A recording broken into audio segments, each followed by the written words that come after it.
Hello, beautiful soul, and welcome to the Sangha Show, a space for those who are devoted to the awakening of humanity. We'll explore what it means to live a spiritually guided, purpose-driven life that's rooted in harmony with the planet. Through soulful conversations, transformational teachings, and stories from conscious creators, we'll dive into what it really looks like to live from embodied truth, to serve from your heart, and to reimagine a world full of wonder, beauty, and awe. If you're here to leave a legacy of abundance on earth, you're in the right place. So before we begin, let's take a moment to arrive together. Gently close your eyes. Inhale deeply through the nose and exhale slowly through the mouth, letting go of anything that you're carrying from the day, allowing your body to soften and receive the wisdom that's about to be shared. Feel yourself come home to the present moment. And let's begin. Hey loves, this is your host, Christy Warfel.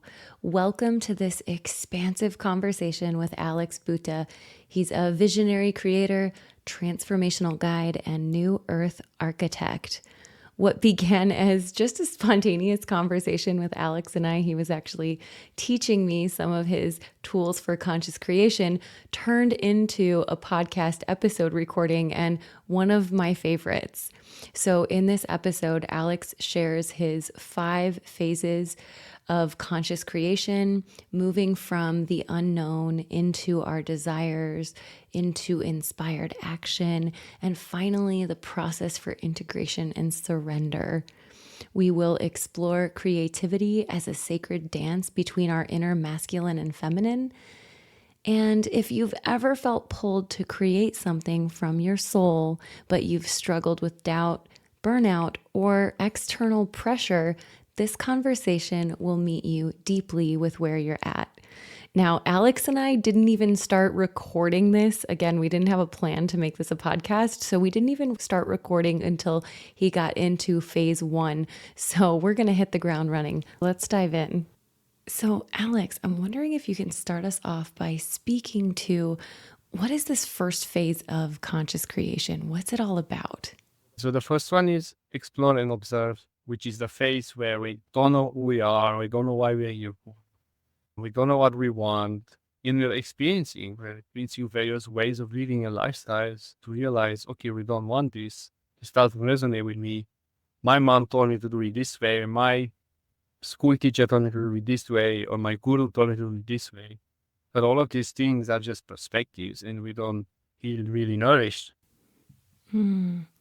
Yeah, so it sounds like in this phase, people don't really know what they want to create, but they start to feel like something's not working or something's off, and the way that I've been taught or shown to do life doesn't really fit anymore. So then what happens? So at some point, a desire starts, and that desire is the spark of conscious creating.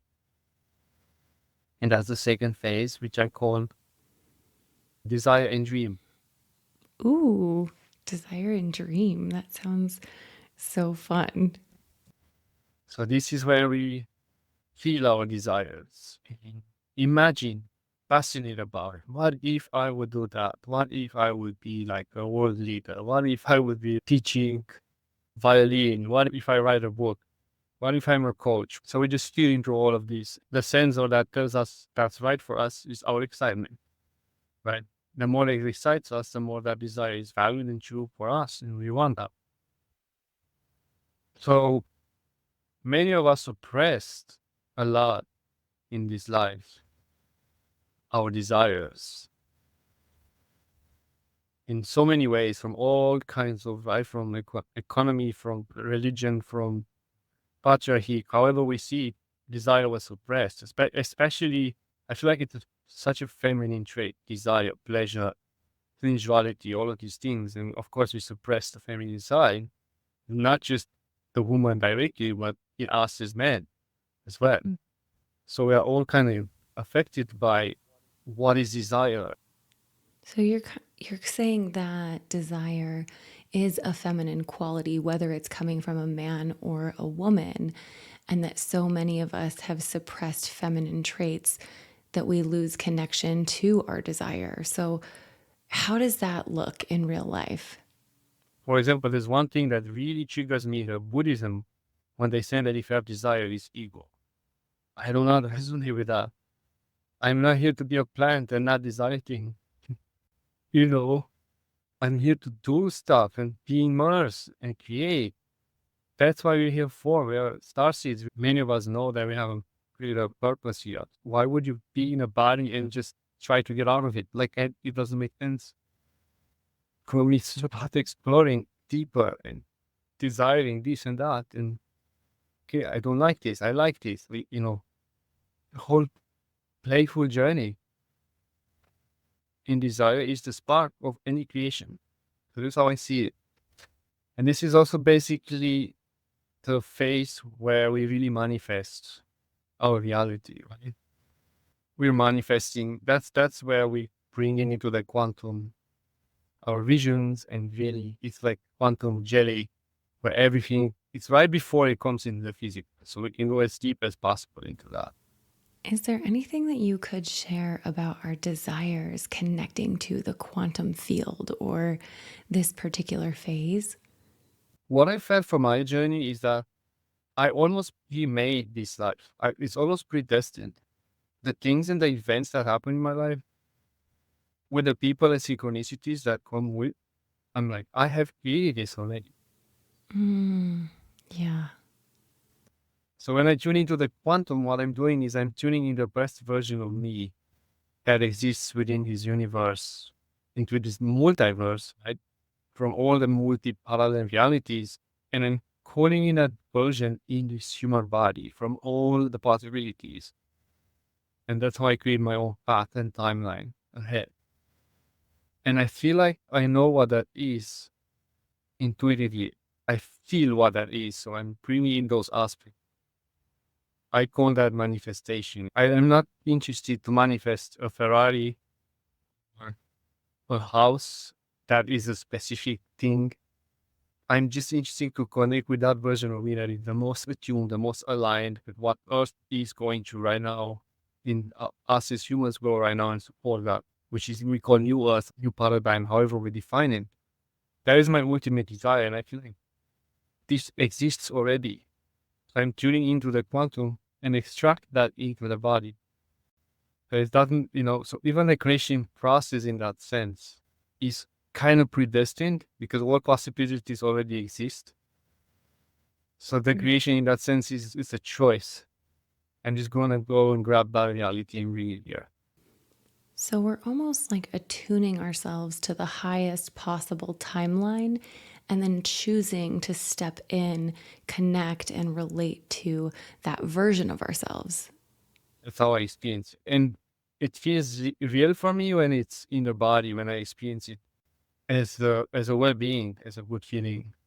It's a feeling that nourishes me throughout my day. It's just so alive. What I'm working right now, I'm in a Vita in Awake, and here we are creating a new Earth program, a flagship program that we can have people going through. Yeah, you were telling me actually over the phone about some of the creation projects that you're working on at Awake Uvita. There's nothing better that I could ever do. That's how it feels. So I'm feeling I'm in my highest timeline. So I would say that this phase of desiring and dreaming can go as wild as possible, as wild as our imagination is, and that is valid. So you're saying in this phase, just take the time and dream and imagine and let yourself open up to what's possible. Is there anything else around this phase? Tune into the most wanted or desired version of you. And that feels like, oh my God, this is too much. That's crazy. No, acknowledge that. Maybe you don't need to do that now, but like, wow, this feels aligned. Yeah, I would be doing this. Or creating this in the future. Amazing. So there's no limitation from where I'm standing. So then it comes the third phase, which I call create and play. That's how I came to that download. That's how I shared it. So in the phase create and play, we are taking from that quantum, from that desire, and bringing into the physical form, into action, into inspired action, not forceful action, but inspired action, so that we can actually create the thing that we want to create. So it sounds like you're saying just allow space for this inspired action to carry you forward and to manifest what it is that you're trying to bring into the world. All of those juicy desires that were previously just up in the quantum. To give an example, when I had my download that I'm going to write a book, I thought I'm crazy. My imposter syndrome was, I know your English is not good. What do you mean? You barely can speak or write English in so many thought forms of fear and all of these things. And I had to process that, and the desire was still alive and real. So I had to utter that too and move through that process. And eventually, at some point, I started to write. So that was the inspired action. I usually open my laptop or my note or my journal, and I started to take notes about what felt alive for me. And those became chapters. And I told my story, and those transformed into lessons and so on. And the book was written. I love that you mentioned that you had to lean into some of the negative thoughts or the imposter syndrome and really work through to process that and then notice or see if that inspired action or that desire was still there. So yeah, same with other things. I created 10 courses, 14,000 students. I'm like, wow, awesome. Again, when I said I want to live free and have passive income and not need to work, but just work because I love what I do. And that was a way I imagined that reality. I was like, okay, what if money just comes and I don't have to do anything? So then I created these courses and I took the action required, obviously, and now it's a reality. I love that. So the imagination and the dreaming is kind of the gateway to what's possible to bring into our reality.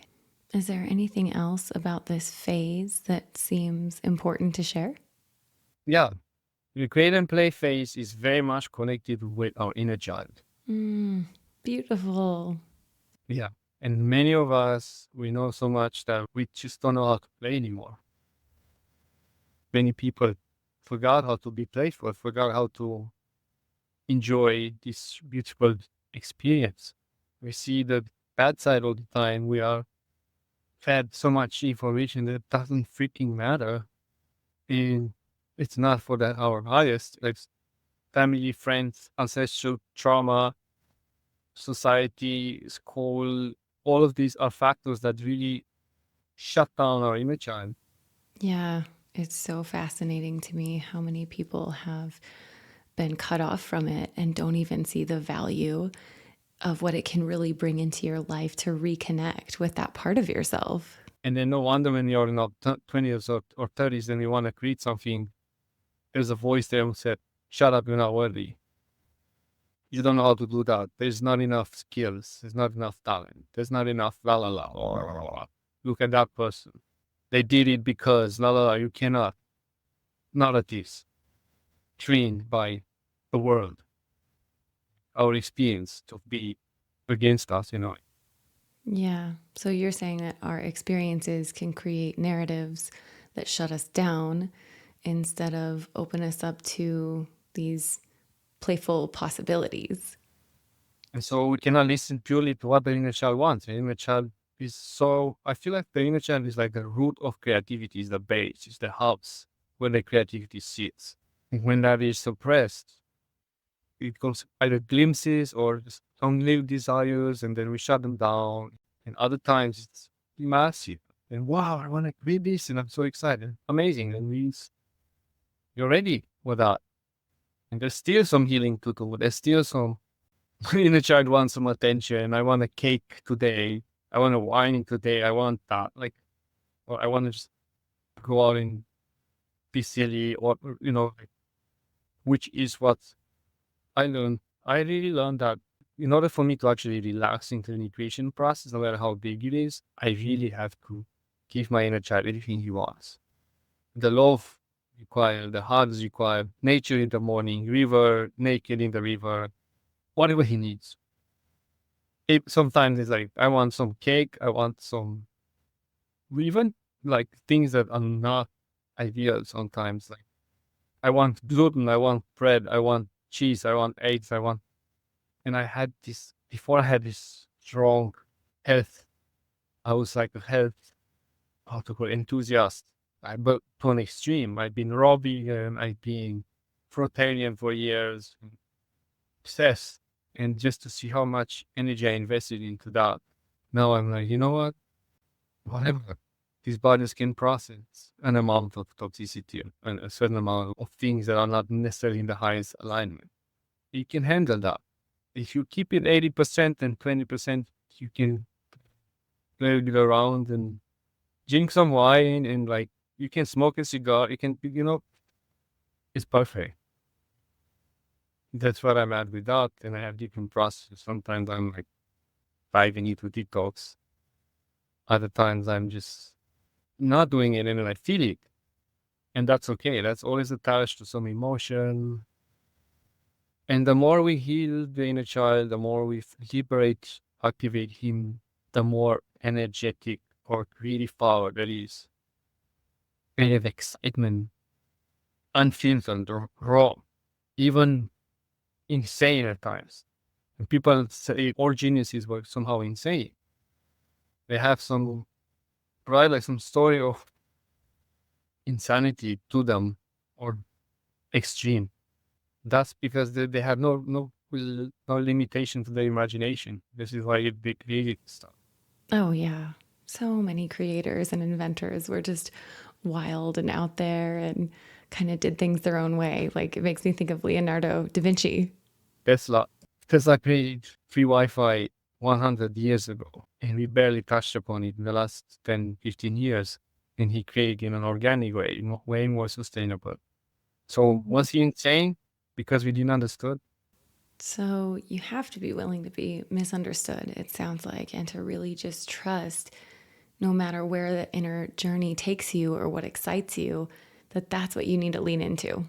Yeah, I feel like in this create and play phase is where most people give up, That's interesting. Why do you think they give up? because they just don't have the strength to take action, the trust, the faith in themselves. Yeah. And I have noticed that the more people are wrapped up in their patterns and their programs, the more willpower it takes to actually get things done. And so it's way harder. 80-90% of people are still in survival mode and living lives that we can see right away. They're not nourished by their own lives. They don't create it deliberately. For me, it's like, I have so much gratitude for being out of that, being in a place that I actually can create now. Giving thanks, like, wow, like it's not easy. It takes a lot of responsibility. You put something out there that it's going to be charged, going to be perceived in a way or another by someone else. Could you explain that responsibility that's necessary when you are creating or putting something out into the world? Is that just the responsibility of staying centered and staying true to yourself and in alignment with your creation? Or is there some other type of responsibility that's important? Yeah, that's just such a good question. I think no one asked me that. It takes a lot of integrity and even knowing of you.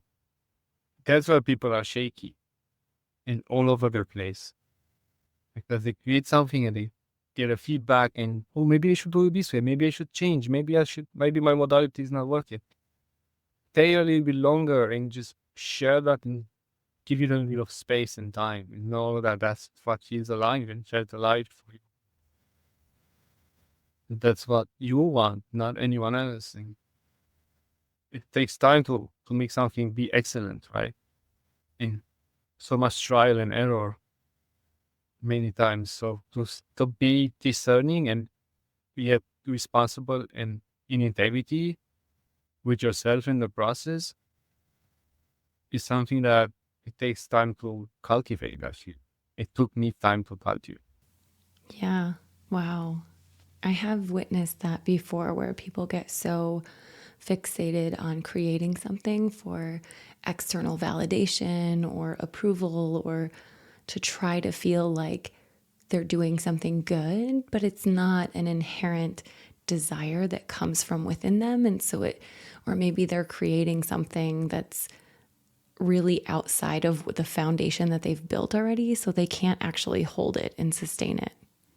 I used to have big ideas and took massive action on those ideas and wake up the next day and say, what am I doing? Am I crazy? What is this? And doubt myself and my sabotage was like completely destroying everything. Right? I call it the second day belief. Feeling is something that is exciting, and then the belief system comes and takes it away from you. Or like when you were a kid, your mom bought you something, a doll or a car that you were excited about, and some kid takes it and crushes it or breaks it or steals it from you. That's how it feels that our toy can do sometimes. So it takes a lot of integrity and love towards that part of us. And we come back into being responsible, come back into being fully in integrity. So, is that where kind of the masculine qualities come into the creation? Maybe you could share a little bit about that. Someone shared with me the other day something very powerful. It was like, takes honor to be a provider and a protector. Yeah. If you do it with the idea that I get something from it, you're not in that place of integrity yet. You do it because you just love doing it. You love to give. It's your nature as a man to give, to be providing, to be protective. There's no other reason. Either it's received or not. You just do it and you do it and you do it. It's the same way a mother is, right? It's just loving the child constantly and constantly and constantly. And there's no excuse, no matter how many tantrums the child does. That love has to be there. So, whether it's masculine or a feminine quality, what's important is that it's the true desire that's emerging to do it, not to get something in return or make money or receive validation or compliments or praise. It's just you do it because it's your desire and it feels inherently true for you to step into this creation. So, how do you personally balance your masculine and feminine energies when you're in the process of creation? Is this something where you're dreaming and desiring, and that's kind of the feminine, and then you're shifting into action and integrity, and that's the masculine? Or tell me more about your practice. I would see it that way, yeah. The Mm. desire and dream is very feminine process, I would say, where she desires, and I feel like this for 7 years.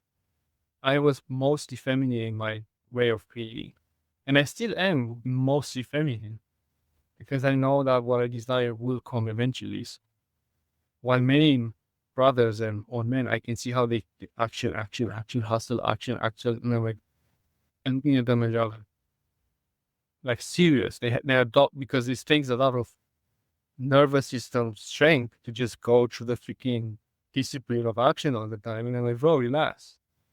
The creation part of which is feminine is the desiring and dreaming and feeling and having a relationship with that desire in your own body, in your own way. I do think a lot of men tend to struggle with that. And, people in general, we're kind of a disembodied culture where so many things are in our head and we struggle to feel our bodies and feel desire in connection with the creative process.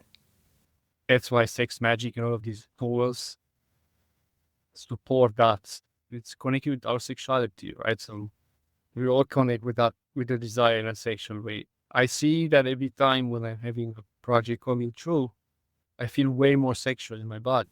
Mm, yeah, that's so true.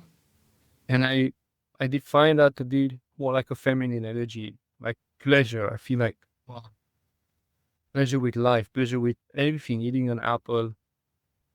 When then the masculine one will be, yeah, like create and play, like the action, the taking the action, the okay, decision has to be made. I have to make a choice. Do I write it on laptop? Do I write it on paper? The book? Do I play the guitar? Do I play the violin? You know, there's more masculine. It needs to have a structure and a precision, a dimension. And then that is, well, be cheese and more cold. But you should combine that with the feminine, you know, like the feminine is like, yes, I want that. And the masculine would be like, oh, I'm more insecure. What the family wants. Right? Mm. It's such a beautiful inner process, yet also when it's experienced outside. What a beautiful way to actually balance and play with our masculine and feminine energies in the world. When my partner says, hey, Alex, I want this, I love asking her, what do you want? What do you really, really, really want right here, right now? So, same with allocation process. What do I really want? What is needed right now? And the masculine take action. The masculine part was. So yeah. And some people get so much stuck into that, into the doing, into the burnout, and another extreme, while other procrastinate and don't do nothing and just desire and dream and somehow think that the creation is gonna fall in their lap. It's impossible. There is action to be taken, and there is also feelings to be felt to attract action. Have you ever hit a point where you create too much and then it requires too much action and you hit this place of burnout? Yes, I experienced both. I experienced both taking too much action, being, well, why is that happening? La la la. Mm. And I experienced the other side, which is like, I'm just gonna not do it. But God will show me the way and bring it to my realities. And now I feel in a place where I'm way more balanced. I'm in tune with the cycle, with the cycle of being and then the cycle of doing. When to be or when to do. That's how I organize my day, my week, my month. There's days to be, there's days to do.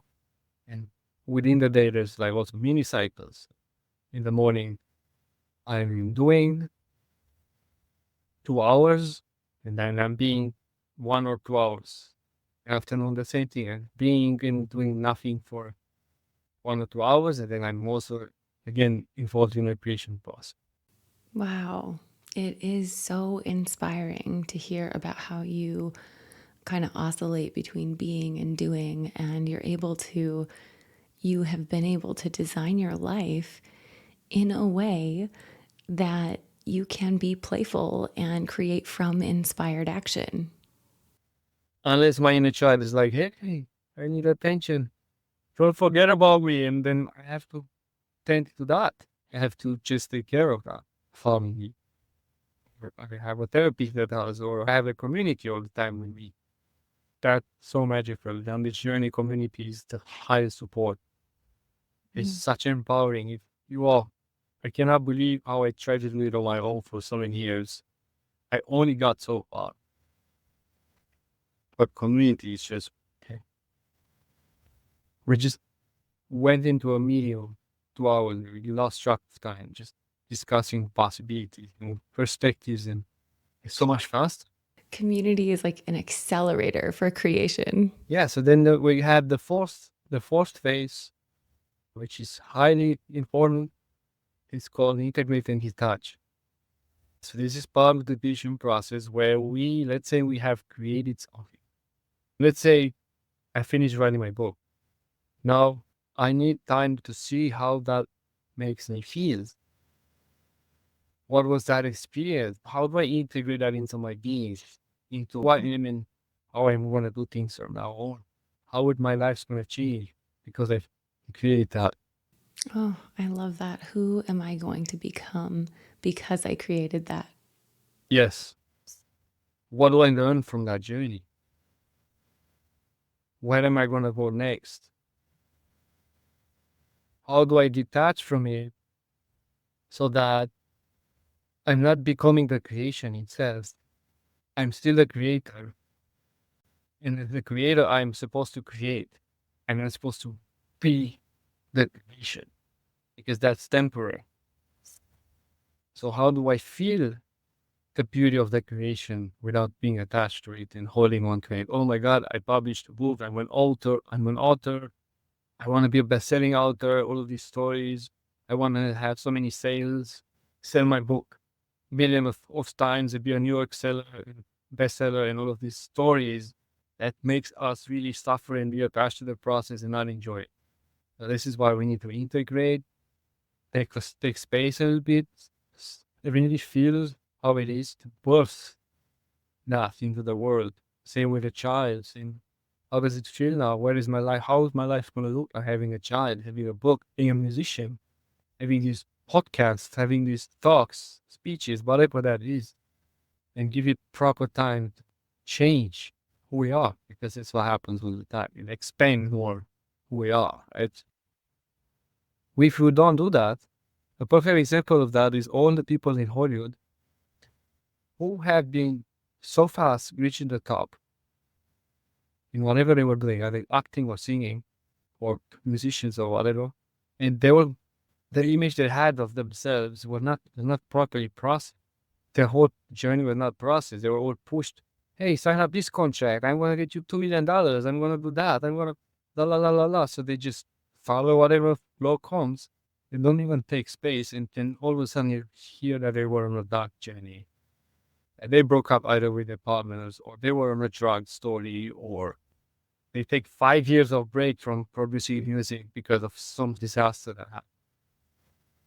It's because it didn't took the time to integrate that creation process properly, become who they are. Nothing can touch it.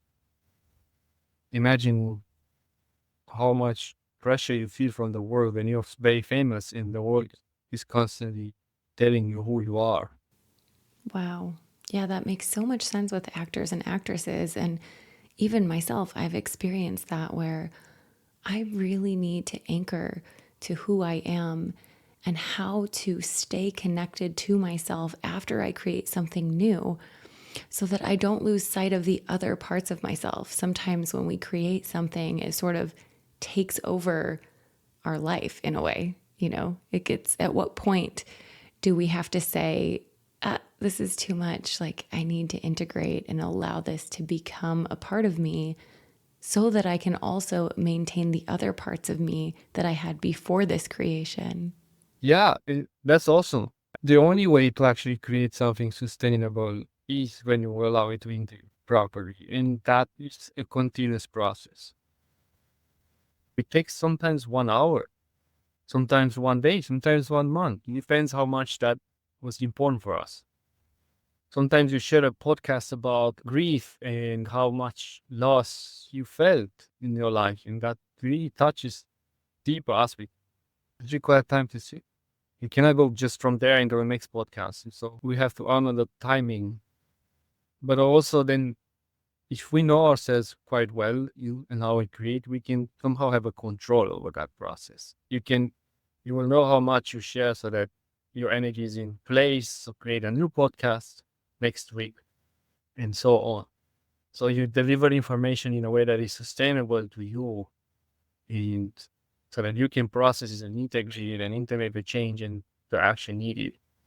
I've noticed that with my own podcast, where I actually have these expectations of what other people are doing in terms of content. And I've just found for me, it's like releasing one really good episode on the full moon feels good in my body and in my nervous system. And it's taken me time to feel into my own inherent rhythm and timing and cadence.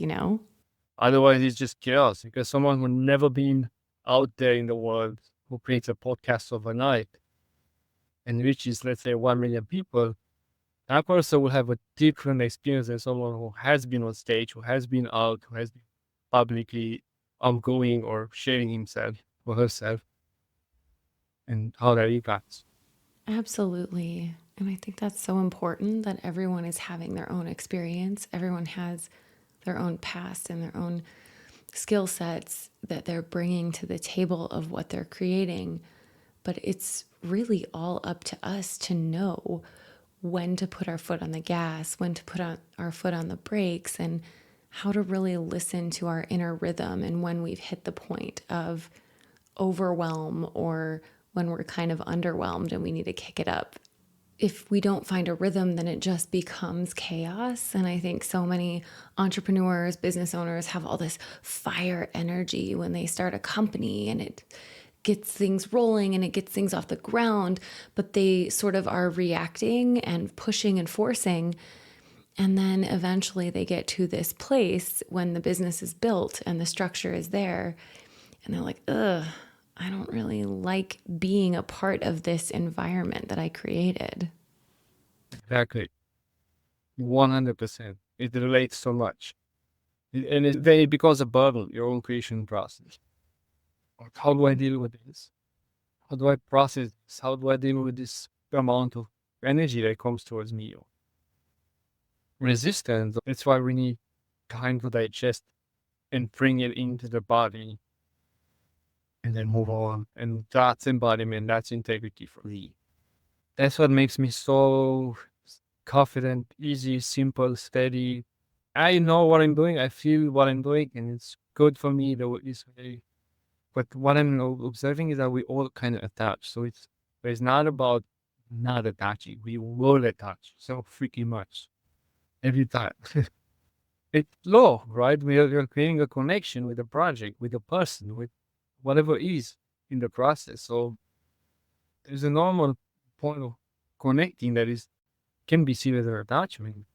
So how do we manage that? How do we, okay, there's connection, but we don't have to lose ourselves.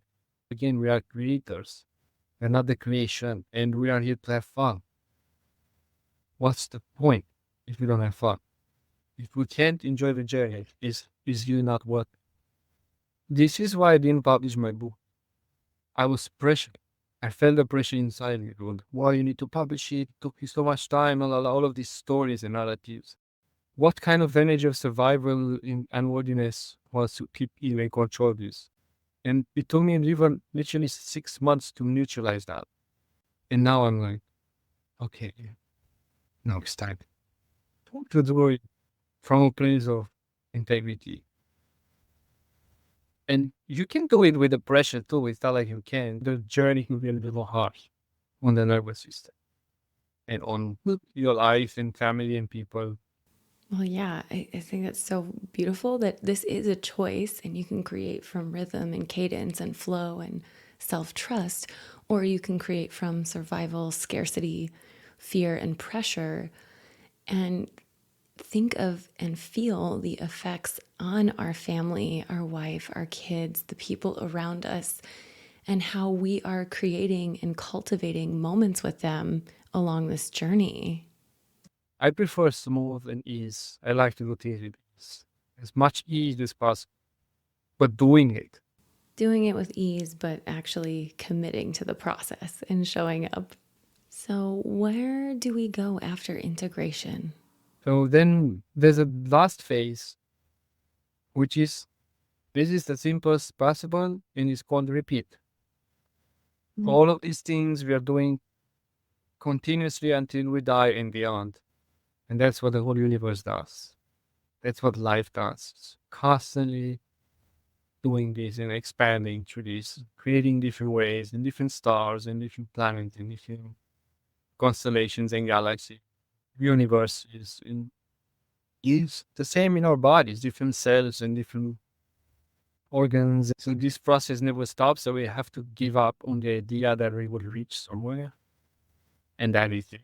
And now I'm free or liberated. Now I'm enlightened, self-realized, and I don't need to learn anything. And I think it's one thing to know that we want to detach from the destination or the end goal, and it's an entirely different thing to embody the process of life.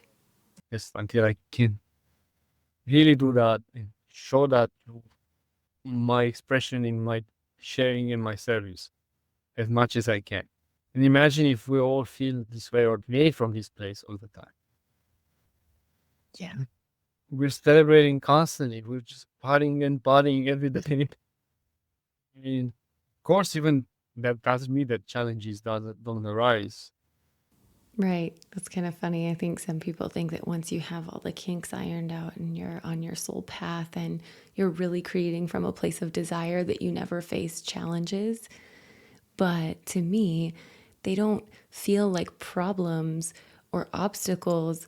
They really feel like an exciting challenge to see where I can push myself to. So I think you're right. You just approach it from a different place. So then, same with this repeat phase. It's like, how do we do the things we do now? Now that we have completed our creation process and the cycle, how do we do it with more joy, with more care, with more love, with more passion and well-being? That first we feel that, and then the person who receives it on the other end.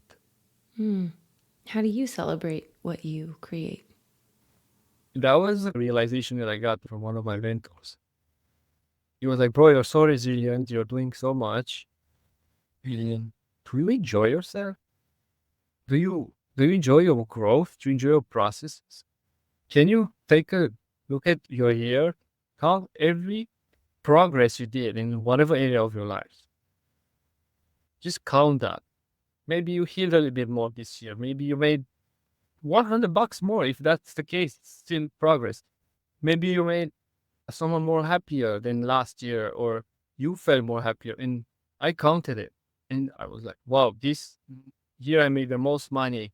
This month I made the most harmonious month I ever felt with my partner. This was like bam bam, and I was like, oh my god, I have all of these successes and I don't celebrate, and I'm constantly next thing and next thing and next thing. So then he said, simple, get out for dinner with yourself. Take yourself out. Take yourself out for dinner. Take yourself in nature. And just love, be grateful for what you achieved, and love that part in you that did that. Love that. If it's an achievement, celebrate it. Don't just focus on what can be improved. So then I started to do that on a regular basis. And I don't even need to do it anymore. It's in my awareness. Like I feel a natural feeling of excitement that I didn't have before continuously. And that feeds the next process and the next process and the next process. I'm trying to keep that awareness constantly through everything I do. And really do it, like physically take yourself out, like organize a party around. Well, you can treat everyone that you want, or like just get out and celebrate with your best people, and something that really represents celebration, and that it validates it more, and it can create a ripple effect of gratitude and celebration. And yeah, so these are basically it. Wow, what a journey you took us on today. Thank you so much for sharing all of your phases of conscious creation. I know I took so many things away from it that I can put into practice in everything that I'm working on. So, what are you excited about creating right now? Everything.